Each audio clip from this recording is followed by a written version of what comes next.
Standoff kicks off with Nolan lying on the floor at gunpoint, facing Kyle Montgomery. In a quick move, Nolan kicks his leg, causing the gun to fire harmlessly beside his head, and the two break into a physical fight. Lucy rushes in with her weapon drawn but can't get a clear shot. Nolan manages to flip over and kick Kyle through a large glass window. After the sting operation falls apart, Bradford apologizes to Lopez and expresses fear over what might happen to Isabel. Meanwhile, Bishop and the detectives locate her, but she's been shot and is in bad shape. Back at Nolan's home, he reports the break-in and arrest, but Chen begins to panic, worried it could expose their relationship. Nolan urges her to leave before anyone arrives, so they can keep it under wraps. Captain Anderson and West's father show up to question Nolan about what went down that night. He carefully leaves out any mention of Chen.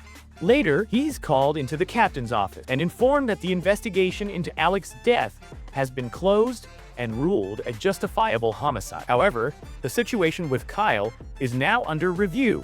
Until it's resolved, Nolan is assigned to desk duty. He's shown the ropes by Officer Yamada, who even walks him through the riveting task of making sure stamps stay inside the lines. Elsewhere, Gray sits down with Bradford to check in and reminds him that Isabel is a fighter. Detectives Wolf and Vestry interrogate Isabel's drug-dealing boyfriend, who doesn't seem too bothered by what happened to her. They threaten to turn him into a walking target unless he cooperates. Under pressure, he gives up the location of Vance's girlfriend, prompting the team to gear up for a confrontation with this major player. Chen pulls Bradford aside to apologize for what happened to Isabel, but he stays focused on the mission and tells her to grab the Bradford Special. Meanwhile, West's father pulls him aside, raising concerns about Nolan's mental state and questioning what's really going on. West reassures him that Nolan is actually the most level-headed officer from his training class.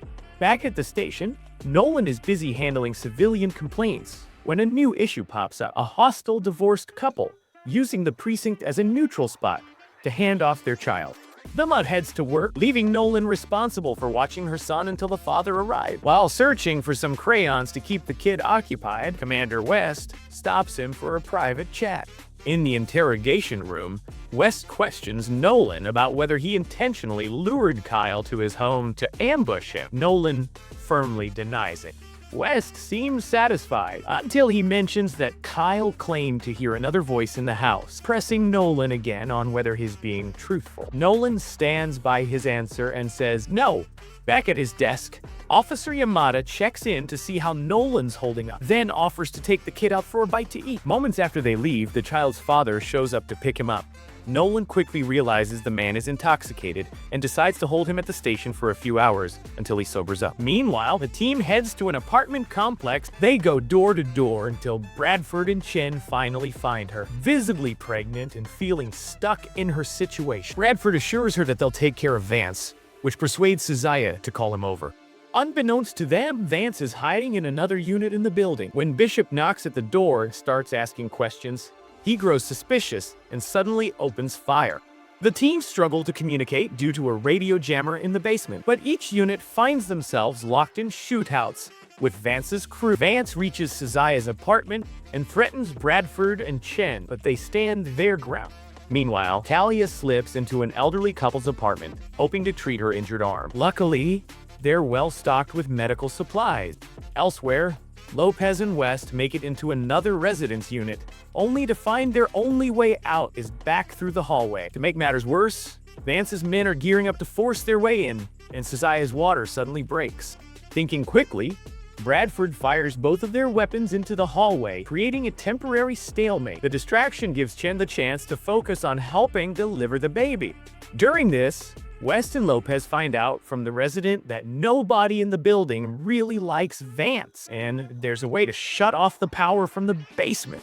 Lopez then realizes they don't have to exit into the hallway. They can break through the walls to reach the elevator shaft instead. Detectives Wolf and Vestry enter the building through the elevator, but walk straight into an ambush. Fortunately, Bishop spots what's happening and jumps in, pulling them back into the apartment she's been using for cover. She manages to cauterize Wolf's ruptured artery, but it's clear he needs to get to a hospital for proper care. Meanwhile, West and Lopez make it down to the basement and successfully cut the power, giving Bishop the chance to finally call for backup. Back at the station, Commander West once again confronts Nolan, pushing him to revise his statement and come clean. But Nolan stands firm, insisting he's told the truth from the beginning. Later, Nolan confides in Wendell, admitting he lied, not about the case, but about his father, who is actually sobering up in the next room. He decides to confront Commander West about it, but is interrupted by the backup call. With West's own son now involved in the operation, Nolan is pulled off desk duty to assist in the field. Back at the apartment complex, Chen successfully delivers Cezia's baby, but Bradford senses something strange in the hallway. He quickly realizes the attackers have found another route, but it's too late. Chen is shot in the chest. Fortunately, she's wearing the Bradford special breastplate, and she and Bradford jump into hand-to-hand combat with the attacker. Vance tries to flee, but he doesn't get far. Gray and a team of armed officers are waiting to take him down. With West and Lopez still trapped in the basement and starting to lose hope, relief finally arrives as Commander West, Nolan, and a tactical unit storm the stairwell to rescue them.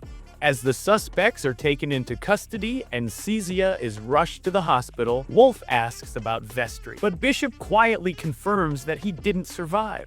Ray gives Bradford the chance to confront Vance. He tells him who he is, who Isabel is, and makes it clear that Vance is going to spend the rest of his life behind bars. Back at the station, Nolan tells Chen they need to talk. Commander West is suspicious, and he thinks it might be time to come clean. But Chen doesn't want a single mistake to ruin their shot at making a real difference.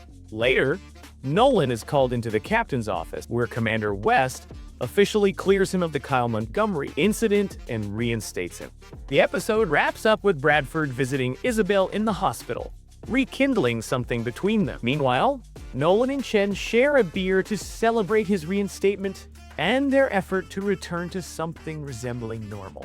Overall, Standoff was a solid return episode. Following the massive cliffhanger from the fall finale, this one had a lot to live up to. While it didn't quite hit the same emotional highs, it delivered plenty of high-stakes, adrenaline-pumping action.